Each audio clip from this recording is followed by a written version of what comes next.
येत्या महिनाभरात हॉस्पिटलचा विषय मार्गी न लावल्यास नवी मुंबई पालिका मुख्यालयासमोर आंदोलन छेडणार असा इशारा बेलापूरच्या भाजपचे आमदार मंदा म्हात्रे यांनी दिलाय।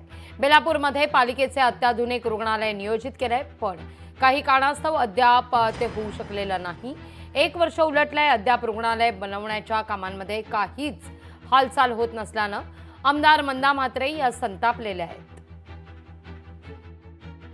या महिन्यामध्ये हॉस्पिटलचा विषय जर झाला नाही तर आम्ही जन आंदोलन करणार पालिकेसमोर। आज वर्ष झालं, तुम्हाला पैसे आणून दिले, तुम्हाला प्लॉट आणून दिला, तुमच्या सगळ्या जेवढ्या हे होत्या त्या मी करून आणल्या, वर्षभर मंत्रालयाच्या पाय झिजून।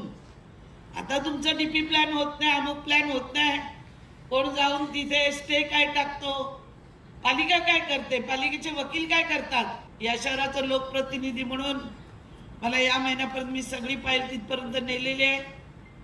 नगर विकास आणि मुख्यमंत्र्याकडे राहिलेली आहे, ती लवकरात लवकर आणून त्याचं भूमिपूजन हे झालं पाहिजे असं मी आपल्याला आज सांगू इच्छिते। लोकशाही मराठी ऐका, पहा, जागरूक रहा।